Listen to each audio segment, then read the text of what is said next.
आज की ऑनलाइन आराधना में आप सभी का स्वागत है। आइए हम आज की आराधना को प्रारंभ करें। भजन का इस प्रकार से कहता है, जो परम प्रधान की छाए हुए स्थान में बैठा रहे वह सर्वशक्तिमान की छाया में ठिकाना पाएगा। मैं यहोवा के विषय कहूंगा, वह मेरा शरण स्थान और गढ़ है, वह मेरा परमेश्वर है, मैं उस पर भरोसा रखूंगा। वह तुझे बहेलिए के जाल से और महामारी से बचाएगा। वह तुझे अपने पंखों की आड़ में ले लेगा और तू उसके परों के नीचे शरण पाएगा। उसकी सच्चाई तेरे लिए ढाल और झिड़क ठहरेगी।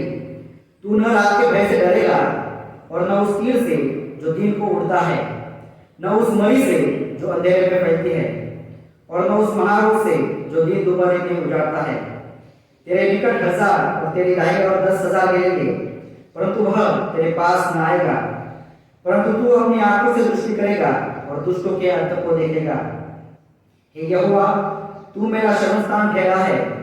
तूने जो परम प्रधान को अपना धाम मान लिया है, इसलिए कोई विपत्ति तुझ पर न पड़ेगी, न कोई दुख तेरे डेरे के निकट आएगा, क्योंकि वह अपने दूतों को तेरे निमित्त आज्ञा देगा। जहाँ कहीं तू जाए वे तेरी रक्षा करे।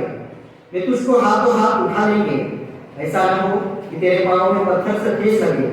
तू सिंह और नाग को कुचलेगा, तू जवान सिंह और अजगर को लगा देगा।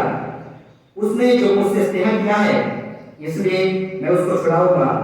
मैं उसको ऊंचे स्थान पर रखूंगा, क्योंकि उसने मेरे नाम को जान लिया है। जब वो मुझको पुकारे तब मैं उसकी सुनूंगा। संकट में मैं उसके संग रहूंगा। मैं उसको बचाकर उसकी महिमा बढ़ाऊंगा।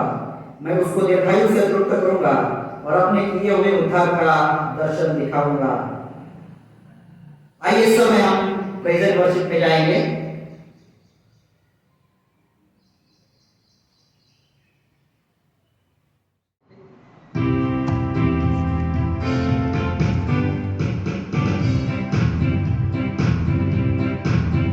प्रभु का धन्यवाद करूंगा, उसकी संगति में सदा रहूंगा। साथ चलूंगा मैं जय जरूर पाऊंगा। साथ चलूंगा मैं जय जरूर पाऊंगा। प्रभु का धन्यवाद करूंगा, प्रभु का धन्यवाद करूंगा, उसकी संगति में सदा रहूंगा। साथ चलूंगा मैं जय जरूर पाऊंगा। साथ चलूंगा मैं जय जरूर पाऊंगा। प्रभु का धन्यवाद करूंगा। ना देगी मुझे दुनिया कभी भी कोई सुख और शांति आराम। ना देगी मुझे दुनिया कभी भी कोई सुख और शांति आराम। मेरे यीशु के साथ धन्य संगति में सदा मिलती खुशी मुझको। मेरे यीशु के साथ धन्य संगति में सदा मिलती खुशी मुझको। प्रभु का धन्यवाद करूंगा, उसकी संगति में सदा रहूंगा। साथ चलूंगा मैं जय जरूर पाऊंगा। साथ चलूंगा मैं जय जरूर पाऊंगा। प्रभु का धन्यवाद करूंगा। मेरी जिंदगी की हर परेशानी में खुल जाता है आशा का द्वार। मेरी जिंदगी की हर परेशानी में खुल जाता है आशा का द्वार। कभी ना डरूंगा, कभी ना हटूंगा, चाहे जान भी देना पड़े। कभी ना डरूंगा, कभी ना हटूंगा, चाहे जान भी देना पड़े। प्रभु का धन्यवाद करूंगा, उसकी संगति में सदा रहूंगा। साथ चलूंगा मैं जय जरूर पाऊंगा। साथ चलूंगा मैं जय जरूर पाऊंगा। प्रभु का धन्यवाद करूंगा। कितना अच्छा है वो, कितना धन्य है वो, यीशु मेरा है जीवन साथी।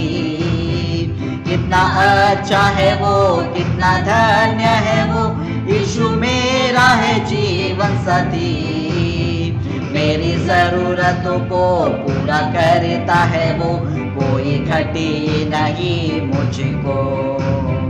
मेरी जरूरतों को पूरा करता है वो, कोई घटी नहीं मुझको। प्रभु का धन्यवाद करूँगा, उसकी संगति में सदा रहूँगा। साथ चलूँगा मैं जय जरूर पाऊँगा, साथ चलूँगा मैं जय जरूर पाऊँगा। प्रभु का धन्यवाद करूँगा, मेरे आयु के दिन पल पल में सदा तेरी सेवा पूरी करूँगा। मेरे आयु के दिन पल पल में सदा तेरी सेवा पूरी करूँगा। एक बाती समान चलता रहूँगा, तेरी महिमा मेरी कामना। एक बाती समान चलता रहूँगा, तेरी महिमा मेरी कामना। प्रभु का धन्यवाद करूँगा, उसकी संगति में सदा रहूँगा। साथ चलूँगा मैं जय जरूर पाऊँगा, साथ चलूँगा मैं जय जरूर पाऊँगा। प्रभु का धन्यवाद करूँगा, प्रभु का धन्यवाद करूँगा, उसकी संगति में सदा रहूँगा। साथ चलूँगा मैं जय जरूर पाऊँगा, साथ चलूँगा मैं जय जरूर पाऊँगा। प्रभु का धन्यवाद करूँगा।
को सुनेंगे, जो कि पाया जाता है योएल नबी की किताब इसका दूसरा अध्याय वचन 1 से लेकर 14। योएल नबी की किताब इसका दूसरा अध्याय वचन 1 से लेकर 14 तक। आज के लिए चुना गया शास्त्र भाग है योवेल नबी की किताब इसका दूसरा अध्याय वचन 1 से लेकर 14 तक। सियोने नरसिंगा फूको, मेरे पवित्र पर्वत पर सांस बांधकर फूको, देश के सब रहने वाले काँप उठे, क्योंकि यहोवा का दिन आता है, वरना वह निकट ही है। वह अंधकार और तिमिर का दिन है, वह बदली का दिन है और अंधियारों सा फैलता है। जैसे भोर का प्रकाश पहाड़ों पर फैलता है, वैसे ही एक बड़ी और सामर्थी जाति है। प्राचीन काल में वैसी कभी न हुई और न उसके बाद भी कभी फिर से पीढ़ी न होगी। उसके आगे आगे तो आग भस्म करती जाएगी और उसके पीछे पीछे लो जाती जाएगी। उसके आगे की भूमि तो अदन की बारिश से समान होगी, परंतु उसके पीछे की भूमि उजाड़ मरुस्थल बन जाएगी और उससे कुछ न बचेगा। उनका रूप घोड़ों सा है और वे सवारी घोड़ों के समान दौड़ते हैं। उनके कूदने का शब्द ऐसा होता है जैसे पहाड़ों की चोटियों पर रथों के चलने का। या खूंटी भस्म करती है लो, या जैसे पाती बांधे हुए बलि योद्धाओं का शब्द होता है। उनके सामने जाति जाति के लोग पीड़ित होते हैं, सबके मुख मलिन होते हैं। वे शूरवीरों के समान दौड़ते हैं और योद्धाओं को भीति शहर पनाह पर चढ़ते हैं। वे अपने अपने मार्ग पर चलते हैं और कोई अपनी पाती से अलग न चलेगा। वे एक दूसरे को धक्का नहीं लगाते, वे अपनी अपनी राह पर चलते हैं। शास्त्रों का सम्मान करने से भी अपनी पाती नहीं टूटती। वे नगर में इधर उधर दौड़ते हैं और शहर पनाह पर चढ़ते हैं। वे घरों में ऐसे घुसते हैं जैसे चोर खिड़कियों से घुसते हैं। उनके आगे पृथ्वी काँप उठती है और आकाश थरथराता है। सूर्य और चंद्रमा काले हो जाते हैं और तारे नहीं झलकते। यहोवा अपने उस दल के आगे अपना शब्द सुनाता है, क्योंकि उसकी सेना बहुत ही बड़ी है। जो अपना वचन पूरा करने वाला है वह सामर्थी है, क्योंकि यहोवा का बड़ा दिन अति भयानक है, उसका कौन सह पाएगा। तो भी यहोवा की वह वाणी है, यह भी सुनो। उपवास के साथ रोते पीटते अपने मन से फिरकर अपने पास आओ। अपने वस्त्र नहीं, अपने मन को फाड़कर अपने परमेश्वर यहोवा के फिरो। यहोवा वह अनुग्रहकारी, दयालु, विलंब से क्रोध करने वाला, करुणाधिगान और दुख देकर पछतानेहारा है। क्या जाने वह फिरकर पछताए और ऐसी आशीष न दे जिससे तुम्हारी परमेश्वर यहोवा की अन्न बलि और अर्घ दिया जाए। यह परमेश्वर का वचन है। पढ़े गए वचनों के द्वारा प्रभु परमेश्वर हमें सभी को आशीषित मत करे। आमीन। आइए समान गीत को सुनते हैं।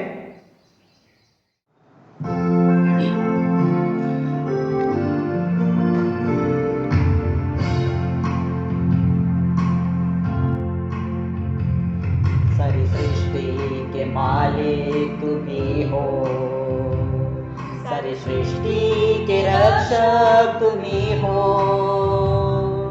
करते हैं तुझको सादर प्रणाम, गाते हैं तेरे ही गुणगान। सारी सृष्टि के मालिक तुम ही हो, सारी सृष्टि के रक्षक तुम ही हो। करते हैं तुझको सादर प्रणाम, गाते हैं तेरे ही गुणगान। आहा हा हालेलुया, आहा हा हालेलुया, आहा हा हालेलुया, आहा हा हालेलुया, आहा हा हालेलुया, आहा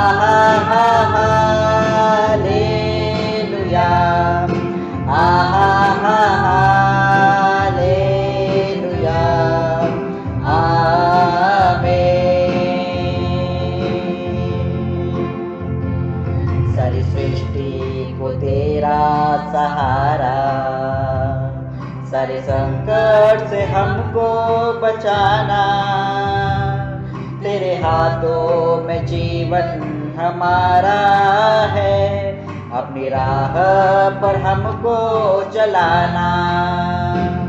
सारी सृष्टि को तेरा सहारा, सारे संकट से हमको बचाना, तेरे हाथों में जीवन हमारा है, अपनी राह पर हमको चलाना। आहा हा हालेलुया, आहा हा हालेलुया, आहा हा हालेलुया, आहा हा हालेलुया, आहा हा हालेलुया, आहा हा हालेलुया, आहा हा हालेलुया,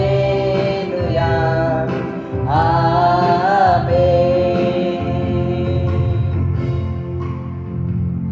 हम है तेरे हाथों की रचना, हम पर रहे तेरी करुणा, तन मन धन हमारा तेरा है, इन शैतान को छूने न देना।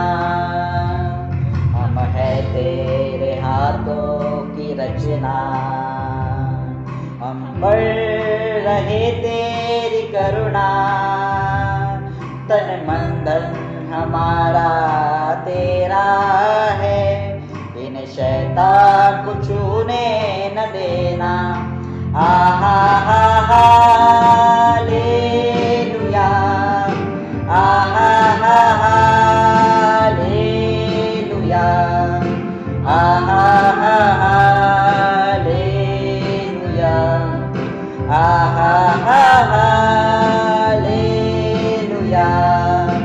आहा हा हालेलुया,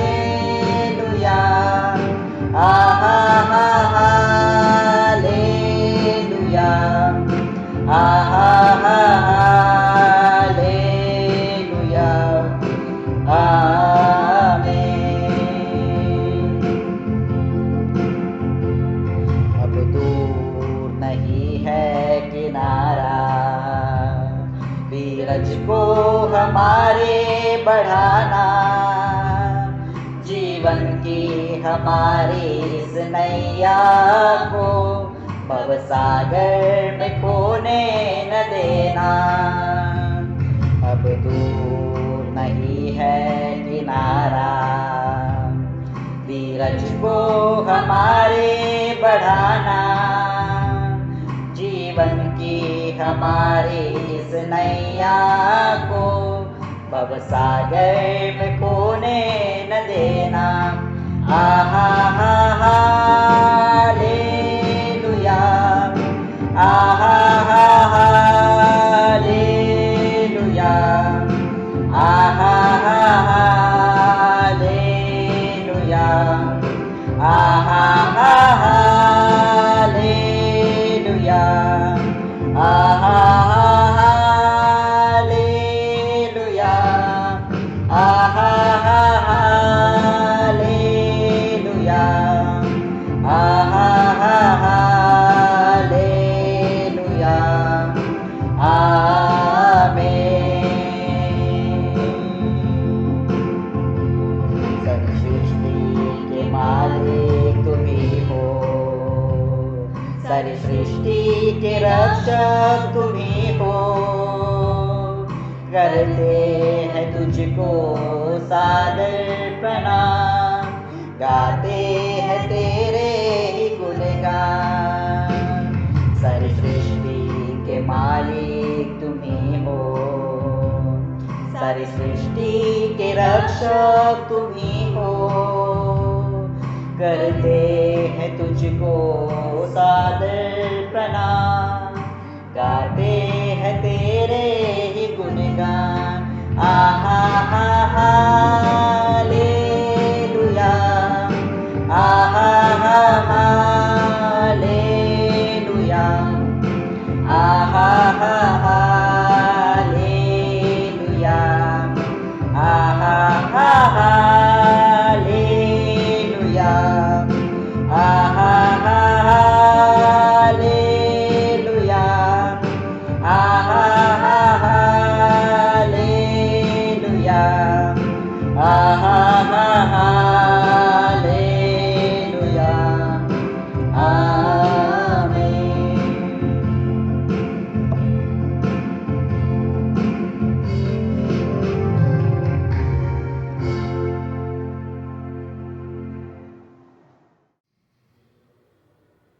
प्रार्थना करें। सारे उत्तम आशीषों के दाता हमारे जीते खुदा परमेश्वर, हम आपके सामर्थ्य नाम को धन्यवाद देते हैं, आपकी स्तुति प्रशंसा आराधना करते हैं क्योंकि आप इस योग्य हैं। धन्यवाद देते हैं परमेश्वर इस सुंदर समय के लिए जो समय आपने हमारे जीवन में जोड़ा, ताकि पहले परमेश्वर हम आपकी आराधना कर सके और आपके नाम को ऊंचा उठा सके। हम धन्यवाद देते हैं परमेश्वर, बीते संपूर्ण सप्ताह में आपने हम सभी को अच्छे से संभाल रखा और पहले मुझे लगने वाली सारी जरूरतों को पूरा किया और हर प्रकार की बीमारी से, महामारी से, संक्रमण से आपने हमारी रक्षा की। इसलिए हम आपके सामर्थ्य नाम को धन्यवाद देते हैं, आपकी स्तुति करते हैं। जीवित खुदा परमेश्वर, हम आपसे प्रार्थना करते हैं बीते संपूर्ण सप्ताह में जाने अनजाने में जो भी गुनाह हमसे हुए हैं, जिसके द्वारा पहले परमेश्वर आपके हृदय को हमने क्रोधित किया है, इस समय में पश्चातापी हृदय के साथ हम अपने आप को, अपने जीवों को आपके सामर्थ्य चौदह के पास लेकर आते हैं। हम आपसे प्रार्थना करते हैं हमारे सारे गुनाहों और अपराधों के आप में क्षमा कीजिए और हमारे हृदय को पवित्र, शुद्ध, निर्मल बनाइए, ताकि हम आपकी आराधना और सच्चाई के साथ कर सके। ऐसे हम आपसे प्रार्थना विनती करते हैं।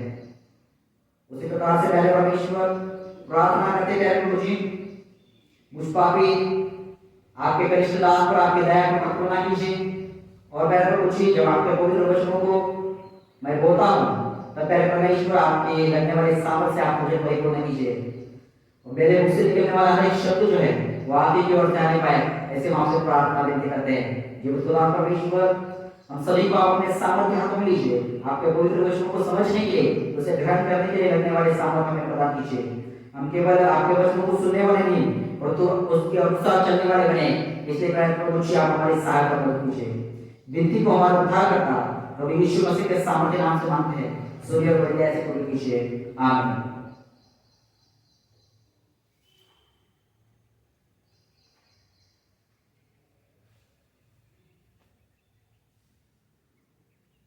पिछले सप्ताह हमने योएल नबी की पुस्तक के दूसरे अध्याय को प्रारंभ किया और योएल इसका दूसरा अध्याय पहले वचन से लेकर 11 वचनों पर हमने पिछले सप्ताह मनन किया।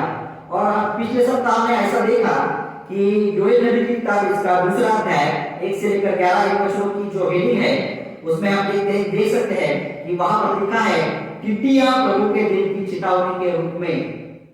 टिड्डियां प्रभु के दिन की चेतावनी के रूप में, अंग्रेजी में लिखा है the day of the Lord. और वहां पर हमने देखा कि योएल इन दूसरे अध्याय के पहले वचनों में इस प्रकार से बता रहा है कि यहाँ पर यरूशलेम में टिड्डियों के जो आने वाला समूह था, उस आने वाले टिड्डियों के समूह का चित्रण योएल नबी वहां पर कर रहा है। और उस टिड्डियों के समूह की तुलना जो है योएल नबी शत्रु की सेना से करता है और इसलिए शहर बना के पहरेदार को तुरही रुकने की आज्ञा देता है ताकि नगर के निवासियों को टिड्डियों के आक्रमण की चेतावनी दी जा सके। और फिर उसी के बाद में हमने देखा कि टिड्डियों का झुंड इतना घना है जो पहाड़ों पर छाया हुआ ऐसा दिखाई देता है मानो घना काला बादल छाया हो। और दूसरे वचन से आगे नाट्यमय और ज्वलंत भाषा में योएल नबी ने अकाल और टिड्डियों की तुलना आग, घोड़े और आक्रमण करने वाले सैनिकों से की है। और दूसरे वचन में हम पढ़ते हैं कि वहां लिखा है अंधकार और कीड़े का दिन और बदली का दिन।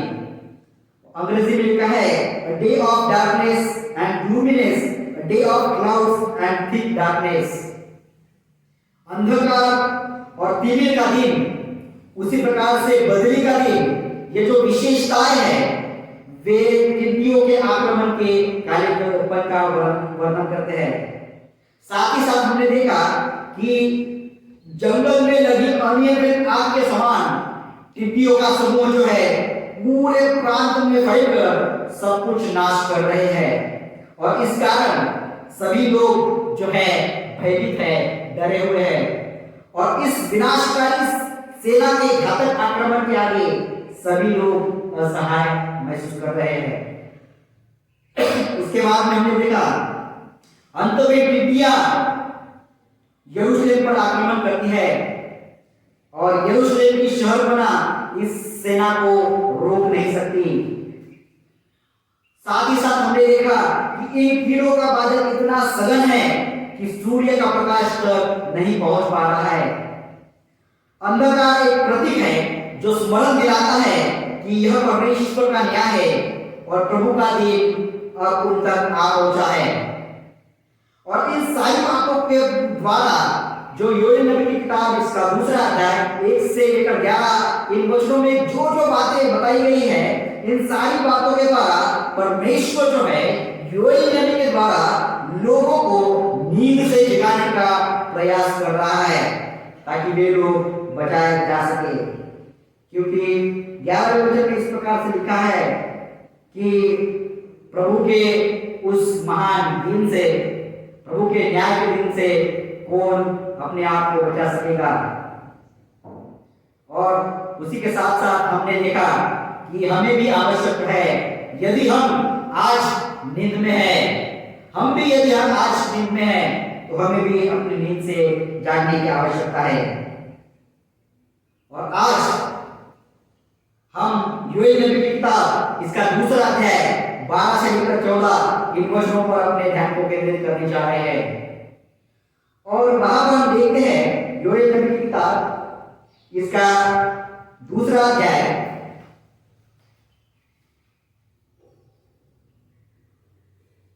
12वें वचन से पहले की जो हेडिंग है वो इस प्रकार से है, वाणी का है पश्चाताप करने का आह्वान, पश्चाताप करने का आह्वान। और 12वें वचन में इस प्रकार से लिखा है, योएल नबी की किताब इसका दूसरा अध्याय 12वें वचन में इस प्रकार से लिखा है, तो भी यहोवा की वाणी है, यह वाणी है, तो भी यहोवा की यह वाणी है, अभी भी सुनो, उपवास के साथ रोते पीटते अपने पूरे मन से फिरकर मेरे पास आओ। यहां पर परमेश्वर के नाम से योएल नबी जो है वो यहूदी लोगों से आग्रह कर रहा है कि उन्होंने केवल ऊपरी तौर से नहीं परंतु निष्कपट रीति से, उसी प्रकार से सच्चे हृदय से पश्चाताप करना चाहिए। और इसलिए योएल नबी इस प्रकार से कहता है 12 और 13 वचन में, तो भी यहोवा की यह वाणी है, अभी भी सुनो, उपवास के साथ रोते पीटते अपने पूरे मन से फिरकर मेरे पास आओ, अपने वस्त्र नहीं अपने मन ही को फाड़कर अपने परमेश्वर यहोवा की ओर फिरो, क्योंकि वह अनुग्रहकारी, दयालु, विलंब से क्रोध करने वाला, करुणा निधान और दुख देकर पछताने हारा है।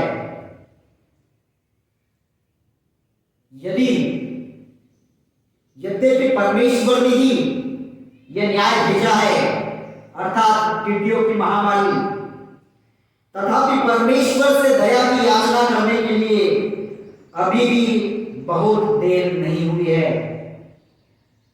सच्चा आंतरिक पश्चाताप इसके लिए आवश्यक है। केवल फटे वस्त्र और टाट और राख का बाहरी दिखावा नहीं। यहां पर योएल नबी के कहने का अर्थ इस प्रकार से है कि बस अब बहुत हो चुका, अभी तो भी अपने पापों को छोड़ दो, अभी तो भी अपने सभी धार्मिक कार्यों को दूर करो, अपने से दूर करो और परमेश्वर की ओर फिरो। पश्चाताप करते हुए हृदय पूर्वक परमेश्वर की ओर मुड़ने के लिए उसी के साथ साथ निर्गमन के जीवित परमेश्वर से मुलाकात करने का त्वरित आमंत्रण जो है वह योएल नबी यहां पर लोगों को दे रहा है। अपने वस्त्रों को फाड़ देना या अपने वस्त्रों को फाड़ना यह इस्राएली लोगों के लिए पश्चाताप करने का एक बाह्य चिन्ह था। हृदय को फाड़ना या मन को फाड़ना, इसका मतलब है कि आंतरिक या अंदरूनी पश्चाताप करना, आंतरिक या अंदरूनी पश्चाताप करना। राष्ट्रीय संकट के समय में सामुदायिक रीति से उपवास करने की पद्धति इस्राएल में प्रचलित थी और इस सामुदायिक उपवास करने के दिन लोग शोक प्रदर्शक कपड़ों को परिधान किया करते थे, जिसमें टाट का भी उपयोग किया जाता था। उसी के साथ साथ अपने संपूर्ण शरीर पर राख को लगाया करते थे। यह सबको पश्चाताप करने के लिए बाह्य चिन्ह थे, अर्थात शोक प्रदर्शक कपड़ों को पहनना, टाट को पहनना और अपने पूरे शरीर पर राख को लगाना। यह सभी पश्चाताप करने के बाह्य चिन्ह थे, लेकिन उसी के साथ साथ अंदरूनी परिवर्तन भी होना चाहिए। इस प्रकार का संदेश योएल नबी लोगों को यहां पर दे रहा है। साथ ही साथ योएल नबी लोगों को यह भी बता रहा है कि केवल बाह्य रीति से या ढोंगी रीति से पश्चाताप करके कुछ उपयोग होने वाला नहीं है। और इसलिए 13वें वचन में इस प्रकार से कहता है, योएल नबी की किताब इसका दूसरा अध्याय वचन 13, अपने वस्त्र नहीं अपने मन ही को फाड़कर अपने परमेश्वर यहोवा की ओर फिरो। अपने वस्त्र नहीं अपने मन ही को फाड़कर अपने परमेश्वर यहोवा की ओर फिरो। और फिर 13वें वचन में आगे योएल नबी ने परमेश्वर के कुछ गुणों का वर्णन किया है और वह इस प्रकार से कहता है,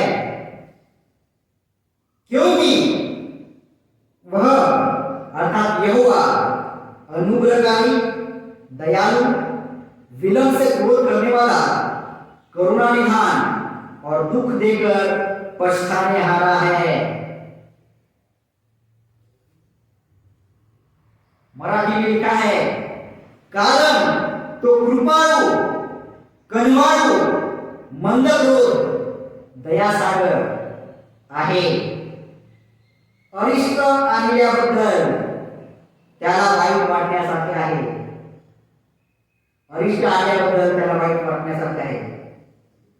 For God is gracious and merciful, slow to anger, and of great kindness, and God relents from doing harm.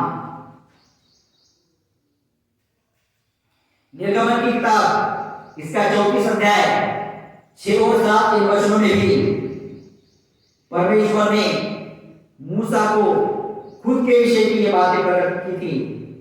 निर्गमन इसका 34 अध्याय 6 और 7 इन वचनों में इस प्रकार से लिखा है कि यहोवा मूसा के सामने होकर योग प्रचार करता हुआ चला।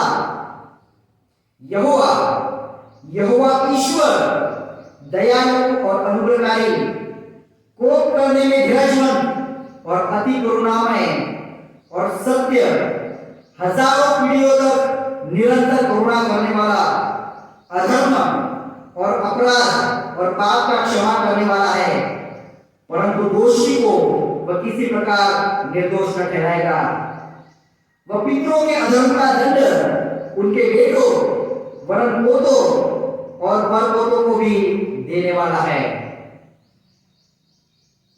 परमेश्वर के इन्हीं गुणों का आधार लेते हुए योएल नबी जो है वह लोगों को पश्चाताप करने के लिए आग्रह कर रहा है, क्योंकि परमेश्वर जो है वह दुख देकर पछताने हारा परमेश्वर है। परमेश्वर जो है वह दुख देकर पछताने हारा परमेश्वर है। और आगे 14वें वचन में इस प्रकार से लिखा है क्या जाने वह अर्थात यहोवा फिर कर पछताए और ऐसी आशीष दे जिससे तुम्हारे परमेश्वर यहोवा का अन्न बलि और अर्घ दिया जाए। क्या जाने यहोवा फिर कर पछताए और ऐसी आशीष दे जिससे तुम्हारे परमेश्वर यहोवा का अन्न बलि और अर्घ दिया जाए। यदि यहूदी लोग सच्चे अंतःकरण से अपने मनों को फाड़कर पश्चाताप करेंगे और परमेश्वर की ओर मुड़ेंगे, तब परमेश्वर जो है वह अपने निर्णय को बदल देगा और परमेश्वर उनके खेतों और अंगूर के उद्यानों को फिर से पहले जैसा कर देगा और वे लोग अन्न और अंगूर रस की अपनी भेंटों से पुनः परमेश्वर की आराधना को कर सकेंगे। मूसा के समय में भी हम देखते हैं कि मूसा के समय में हारून के साथ मिलकर इस्राएली लोगों ने जब अपने लिए सोने का एक बछड़ा बनवाया और उस बछड़े की उन्होंने आराधना की, तब परमेश्वर का क्रोध उस पर भड़क उठा और फिर हम देखते हैं कि परमेश्वर उन लोगों को पूरी रीति से नष्ट करना चाहता था। ऐसी परिस्थिति में मूसा ने इस्राएली लोगों के अपराधों के लिए परमेश्वर के पास जाकर पश्चाताप किया और तब हम देखते हैं कि इस्राएली लोगों को पूरी रीति से नष्ट करने का परमेश्वर का जो निर्णय था, उस निर्णय को परमेश्वर ने वहां बदल डाला था। परमेश्वर जो है वह अपने निर्णय को बदल सकता है। परमेश्वर जो है वह अपने निर्णय को बदल सकता है और यही बात जो है वह योएल नबी लोगों को यहाँ पर बता रहा है कि परमेश्वर जो है वह अपने निर्णय को बदल सकता है। यहूदी लोग यदि पश्चाताप करेंगे तो न्याय के बदले फिर से परमेश्वर के भवन में जाकर परमेश्वर की आराधना कर सकेंगे, फिर से परमेश्वर के भवन में अन्न बलि और अर्घ दे सकेंगे।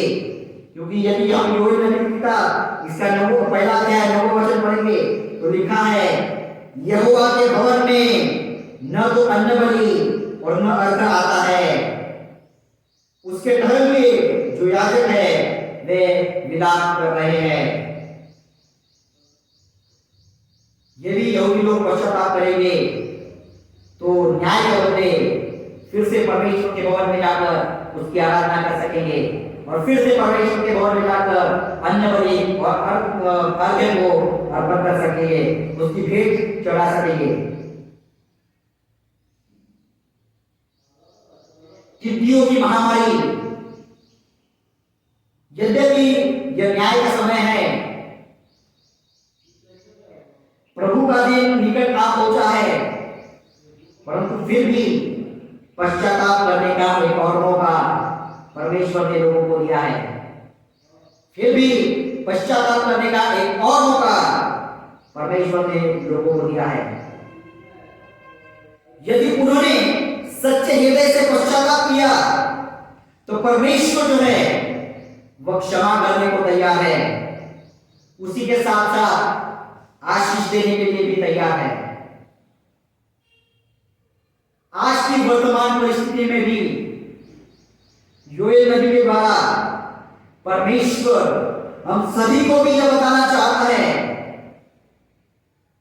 कि तो भी यहोवा की यह वाणी है, अभी भी सुनो।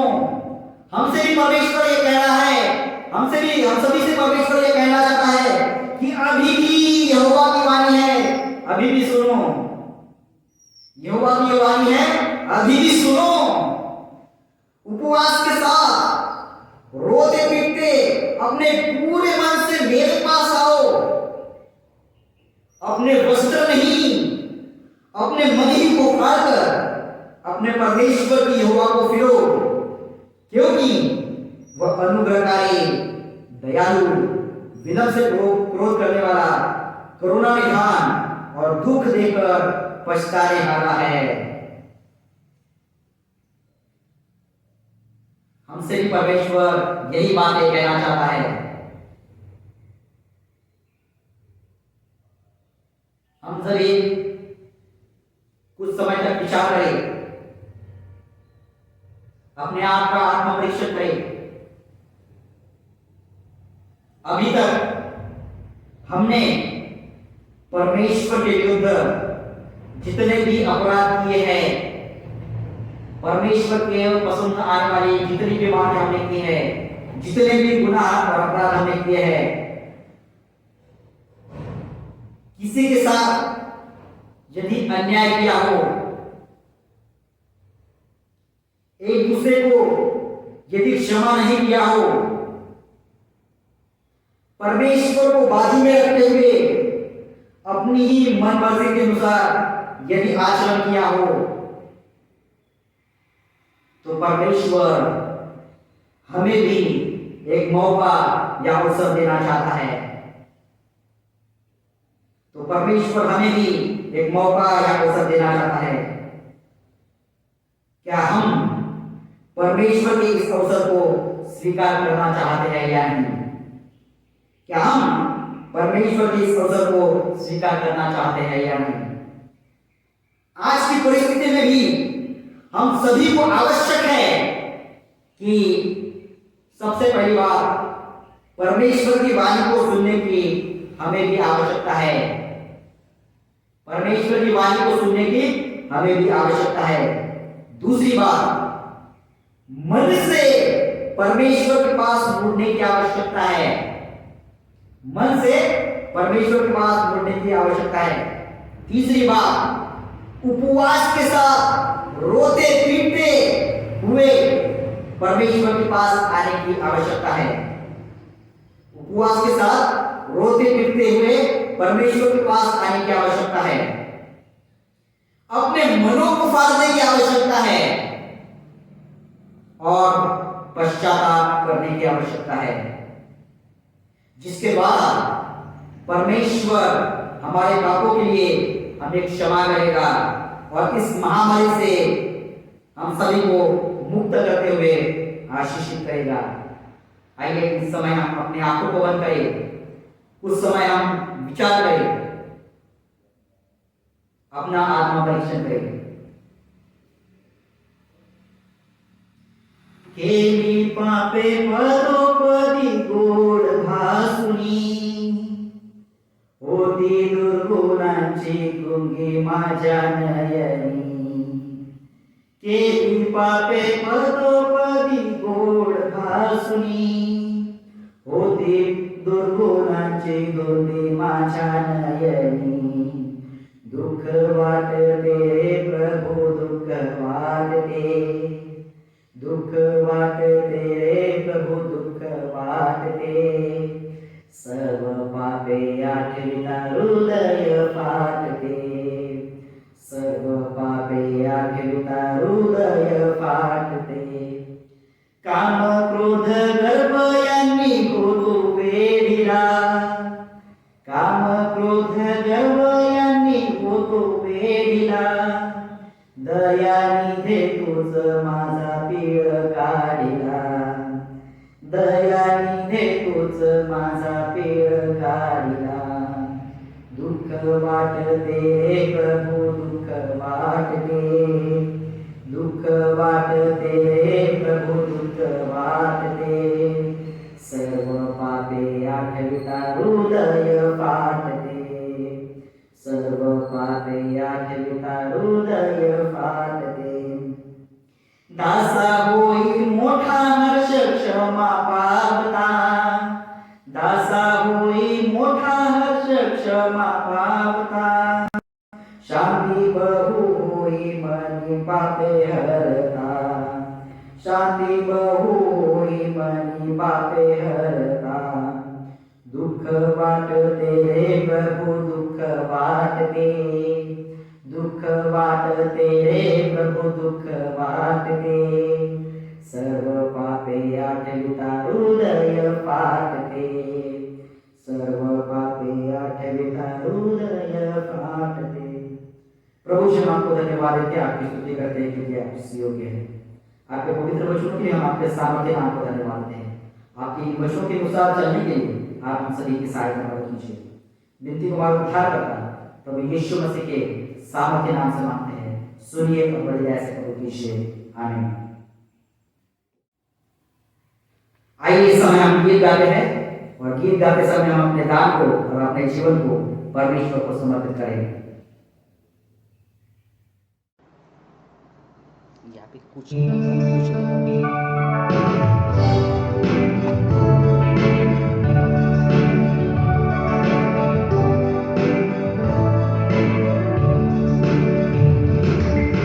यीशु को मैं सब कुछ देता, सब कुछ करता हूँ कुर्बान। जीऊंगा मैं रोज मसीह में, उस पर रखूंगा ईमान। सब मैं देता हूँ, सब मैं देता हूँ, तुझको मुबार पूंजी सब कुछ देता हूँ। यीशु को मैं सब कुछ देता, झुकता तेरे कदमों पर, छोड़ता सारी दुनियादारी, मुझे ले और अपना कर। सब मैं देता हूँ, सब मैं देता हूँ, तुझको मुबारक मुझे सब कुछ देता हूँ।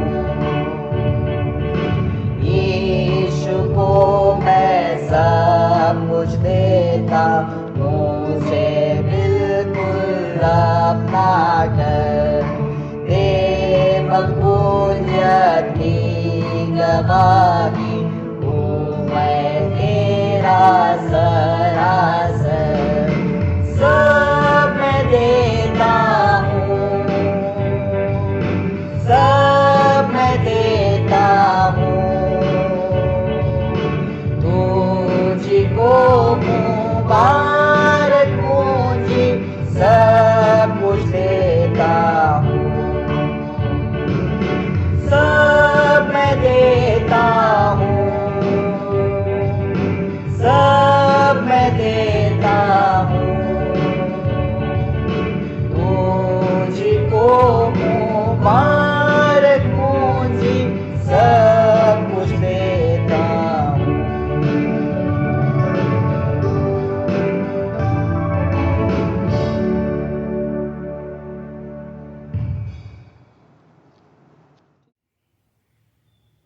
आइए इस समय हम प्रार्थना करें। इस दान के लिए हम प्रार्थना करें, उसी के साथ साथ मध्यस्थी की प्रार्थना में भी हम जाएंगे। आइए हम प्रार्थना करें। हमारे स्वर्गीय जीवित परमेश्वर, हम आपके सामर्थ्य नाम को धन्यवाद देते हैं कि आप इस योग्य हैं। हमारे जीवन की सभी आवश्यकताओं को आप पूर्ण करते हैं, इसीलिए हम आपको धन्यवाद देते हैं। जो कुछ भी आपने हमें दिया है उसी में से यह छोटी सी भेंट हम आपके चरणों के पास लेकर आए हैं। इस भेंट को आप स्वीकार कीजिए और इसका इस्तेमाल आपके राज्य की बढ़ोतरी के लिए होने दीजिए और आपको अधिक से अधिक देने के लिए हम सभी के जीवन में कार्य कीजिए, ताकि आपकी आशीषों की बरसात हम पर बहुतायत से हो सके। यीशु की सामर्थ नाम से हम इस प्रार्थना को मांगते हैं, आमीन। हम समस्त मानव जाति के लिए प्रार्थना करें और अपनी प्रार्थनाओं को प्रभु यीशु मसीह के निरंतर निवेदन के साथ अर्पित करें। हे पिता, हम प्रार्थना करते हैं कि समस्त संसार में न्याय और शांति स्थापित हो और प्रत्येक व्यक्ति भरपूर जीवन प्राप्त करे। हे दयावान प्रभु, हमारी प्रार्थना सुनिए। उन सब लोगों के लिए जो इस गांव नगर में रहते हैं, उन सब बातों को दूर करने के लिए जिससे आपसी फूट और झगड़े होते हैं, और हमारे देश की सच्ची एकता की बढ़ती के लिए हे दयावान प्रभु हमारी प्रार्थना सुनिए। उन सब लोगों के लिए जो कृषि उद्योग अथवा व्यापार में लगे हुए हैं, सब मजदूरों और कारीगरी के लिए, और उन सब के लिए जो हमारे देश की रक्षा करते हैं, हे दयावान प्रभु हमारी प्रार्थना सुनिए। अध्यापक और छात्रों, वैज्ञानिक, लेखक और कलाकार और उन सब व्यक्तियों के लिए जो अन्य लोगों के विचारों और भावना को प्रभावित करते हैं, हे दयावान प्रभु हमारी प्रार्थना सुनिए। उन सब लोगों के लिए जो दुखी है, बेरोजगार है, भूखे प्यासे है, दरिद्र और दलित है, बीमार और मरनासन है, उन सब व्यक्तियों के लिए जो ऐसे लोगों की सेवा और सहायता करते हैं, हे दयावान प्रभु हमारी प्रार्थना सुनिए। हमारे तथा अन्य देशों के सब शासकों के लिए, विशेषकर हमारे राष्ट्रपति, प्रधानमंत्री, इस राज्य के राज्यपाल और मुख्यमंत्री, और उनके लिए भी जो लोगों पर किसी प्रकार की अधिकार रखते हैं, हे दयावान प्रभु हमारी प्रार्थना सुनिए। संपूर्ण मसीह समाज की एकता और मेल मिलाप के लिए और समस्त संसार के उनकी गवाही और सेवा कार्य के लिए, हे दयावान प्रभु हमारी प्रार्थना सुनिए। भारत में आपकी समस्त कलीसिया के लिए, आपके परिषदों तथा अगुओं, विशेषकर हमारे प्रमुख धर्माचार्य, दक्षिण भारत की कलीसिया के प्रमुख धर्माचार्य और मार थोमा कलीसिया के मेट्रोपॉलिटन, हमारे धर्माचार्य और हमारे पुरोहित, और आपकी कलीसिया के सब अन्य धर्म सेवकों के लिए कि वे सच्चाई और लगन से आपकी सेवा करें, हे दयावान प्रभु हमारी प्रार्थना सुनिए। विशेषकर हम हमारे चर्च, सेंट एंड्रूज चर्च की कलीसिया जी के मेंबर जिनके जन्मदिन है, सौरभ मेश्राम, स्वरी राहुल, अंकित कनोजे, सुमन पटले, भिवाजी मलगाम, हम इनके लिए भी प्रार्थना करते हैं। अभी तक परमेश्वर ने आपने उन्हें संभाले रखा, आगे भी इन्हें ऐसे उनकी तमाम खुशियाँ उन्हें दे, अच्छा स्वास्थ्य दे। यह वर दी कि हम उन सब भक्तों के साथ जिन्होंने अपने जीवन में सच्चाई और आपकी सेवा की है, हम भी आपके राज्य के शाश्वत आनंद में सहभागी हो सके। हे दयावान प्रभु हमारी प्रार्थना सुनिए। हे स्वर्गीय पिता, अपने राज्य को शीघ्र प्रकट कीजिए और हमारी इन प्रार्थनाओं को सुनिए। हम आपके पुत्र, अपने प्रभु और उद्धारकर्ता यीशु मसीह के नाम से यह मांगते हैं, आमीन। Praise the Lord. एक विशेष सूचना है, अपने चर्च की ऑनलाइन आराधना में ज़्यादा से ज़्यादा लोगों को हम सहभागी करना चाहते हैं। इसलिए सभी जवानों से, महिलाओं से, बच्चों से ये विनती है कि ऑनलाइन आराधना के लिए की जाने वाली रिकॉर्डिंग में आप हमारा सहयोग करें। रिकॉर्डिंग के लिए समय और तारीख चर्च के व्हाट्सएप ग्रुप में हम डाल देंगे, उसके अनुसार आप हमारी सहायता कर सकते हैं। Thank you.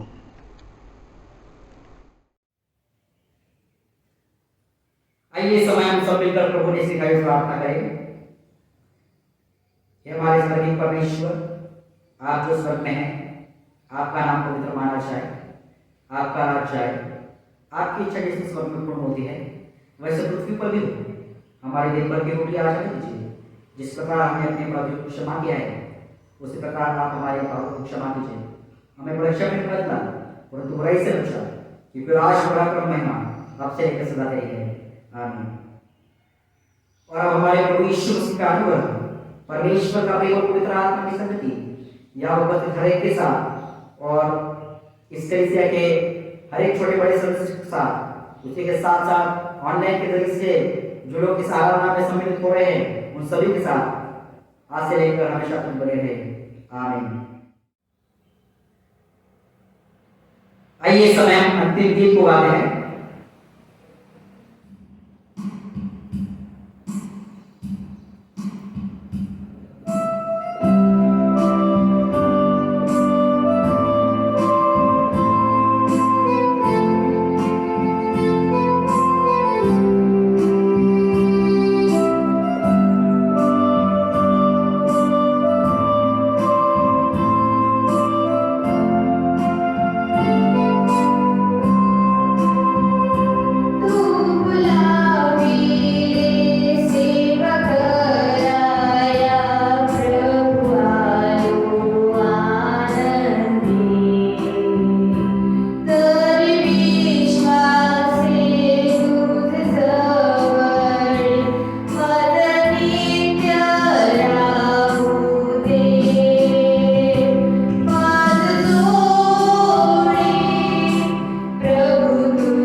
प्रार्थना करें।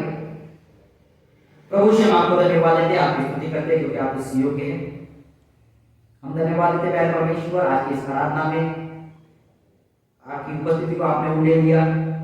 इस आराधना के द्वारा आपने हम सभी को आशीषित किया, आपके नाम को ऊंचा उठाने के लिए आपने हम सभी की सहायता मदद की, इसलिए हम आपके सामर्थ्य नाम को धन्यवाद देते हैं। आपके पवित्र उपस्थिति में से जब हम बाहर जाते हैं, हम अपने आप को अपने जीवन को आपके सामर्थ्य हाथों में लेकर आते हैं। प्यारे परमेश्वर, हम आपसे प्रार्थना करते हैं, होने दीजिए प्यारे प्रभु जी, हमारे जीवन को अपने सामर्थ्य हाथों में लीजिए और होने दीजिए प्यारे परमेश्वर, हमारे जीवन के द्वारा आपकी महिमा होने पाए, ऐसे हम आपसे प्रार्थना विनती करते हैं। आने वाले संपूर्ण सप्ताह भर में आपकी सुरक्षा हमें प्रदान कीजिए, ऐसे हम आपसे प्रार्थना विनती करते हैं। विनती को हमारे उद्धार करता प्रभु यीशु मसीह के सामर्थ्य नाम से मांगते हैं, सुनिए और बड़ी दया से कीजिए, आमीन। सुवंद्य